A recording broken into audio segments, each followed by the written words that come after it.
Hello বন্ধুরা, শোভনাস ব্লগে তোমাদের সবাইকে ওয়েলকাম। তো আমি চলে গেছিলাম বেশ কিছুদিন আগে পিকনিক করতে। তো পিকনিকে কোথায় গেছি? কাকদ্বীপ। তো যাই হোক, এখানে দেখো কত রকম পিকনিকে খাবার হয়েছিল। তো সেটা তো তোমাদের দেখাবই এক এক করে।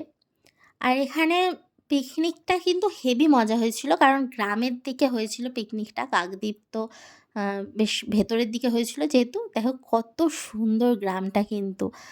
মানে আমি জাস্ট ওখানে গিয়ে না, মানে মনে হচ্ছে শহরের থেকে কত দূরে এসেছি, মনে হচ্ছে ওখানেই থেকে যাই, আর যেতেই ইচ্ছা করছে না বাড়িতে। আর খুব ঠান্ডা আমাদের এখানের থেকেও। তো ব্রেকফাস্টে প্রথমেই এসে গেল ছেঁড়া পরোটা, মানে পেটাই পরোটা, আর ঘুগনির একটা তরকারি ছিল। এটা কিন্তু কেনা ছিল ব্রেকফাস্টটা। তো এখানে আমার মা সবজি কাটছে। হুম আর এখানে মাছ ভাজা, মানে মাছের মাথা ভাজা হচ্ছে, মাছ ভাজা হয়ে গেছে। তো মাছের মাথাটা দিয়ে কী হবে সেটা তোমরা নিশ্চয়ই বুঝতে পারছো মায়ের সবজি কাটা দেখে। তো তাও পরেই দেখতে পারবে কী হবে। এ দেখো মাছের মাথা, আর মাছের তেলও ছিল। তো তেলটা দেওয়া হয়নি, কারণ তেলটা বলছিল বাজে হবে, তাই জন্য। আর এখানে সবাই ব্রেকফাস্ট করছে। যে যার মতো ব্রেকফাস্ট করছে, কেউ ফটো তুলছে, কেউ বসে আছে, কেউ ব্রেকফাস্ট করছে, কেউ তাকিয়ে আছে। তো যাই হোক, এইভাবেই চলছে। এবার আমি আবার খুন্তি নাড়ছি, মানে ওখানে গিয়েও আমি খুন্তি নাড়ছি। তো যাই হোক, যেটা আমার কাজ তো সেটা করতেই হবে। আমার হবি হচ্ছে রান্না করা। আমার রান্না করতে খুব ভালো লাগে। অনেকেই ভাববে রান্না করা হবি, এরকম ভাববে, কিন্তু এটা আমার ভালো লাগে। তো এখানে মাংস ম্যারিনেট করছে, সেইখানে আমি একটুখানি মাংসটা ম্যারিনেশন পর্বটা দেখাচ্ছি। ম্যারিনেট করছে সেসব কিছু দেখাইনি, যাই হোক। আর এখানে মাছটা হয়ে গেছে। মাছের যে রেসিপিটা করেছে, মাছের কালিয়া, হেভি করেছিল। হ্যাঁ, কিন্তু যতই হোক, মাংস থাকলে আর কিছু চাই আমাদের। কিন্তু খুব ভালো হয়েছিল, দেখো কাতলা মাছ ছিল। তো এখানে সবাই কফি খাচ্ছে, আমিও কফি খাচ্ছি। আমি আবার একটু কফি খাবার থেকে ছবি তুলছি বেশি, যাই হোক।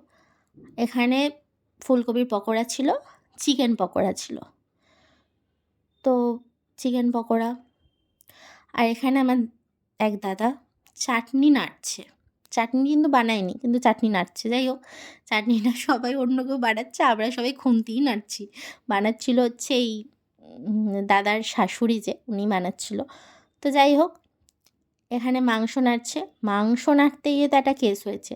ওই ভিডিওটা যদিও এখানে নেই, কিন্তু আমার মা নাড়তে পারছিল না।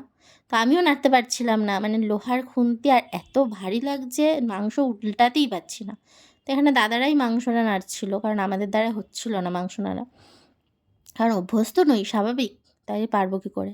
আর বেগুন ভাজার যে ইয়েটা, সেটা আমার পাল্লায় পড়েছে, মানে আমার ভাগে পড়েছে, যে তুই করবি। তো কর্নফ্লাওয়ার দিয়ে এখানে বেগুনগুলো ডুবিয়ে তোমাদের এই রেসিপিটা একদিন দেখাবো। তো যাই হোক, এইভাবেই বেগুনগুলো ভাজছিলাম। তো বেগুনগুলো যেহেতু একদম সঙ্গে সঙ্গে দিচ্ছিলাম, তো তেলের মধ্যে এরকম গুঁড়ো গুঁড়ো বেরিয়ে গেছিলো। তো বেগুন ভাজাটা সবার খুব ভালো লেগেছে খেতে। তো দেখো এখানে ভাত, মাছের একটা ঝাল, মানে মাছের কালিয়া, বাঁধাকপি, মাছের মাথা দিয়ে বেগুন ভাজা, দেশি মুরগি ছিল। দেশি মুরগি ছিল, যেটা আমার খুব ভালো লাগে। দেখো লাল লাল ঝাল ঝাল আলু দিয়ে দেশি মুরগির ঝোল। আরে বাপ রে বাপ, মানে এখনও জিভ দিয়ে জল পড়ছে। যাই হোক, চাটনি ছিল। আর ওখানকার রসগোল্লা, মানে বলার মতো না। সেই তোমার কি ভালো, ওই নলেন গুড়ের যে আসল গুড়, ওখানে টেস্টটা ওটা পাচ্ছি, প্লাস ছানার যে টেস্ট, ওই টেস্ট। দেখো কি সুন্দর। ভেজ ডাল ছিল, বলতে ভুলে গেছি, আর স্যালাড তো ছিলই। তো এই পিকনিকের ভিডিওটা যদি তোমাদের ভালো লেগে থাকে, অবশ্যই আমার চ্যানেলটাকে সাবস্ক্রাইব করে আমার পাশে থেকো।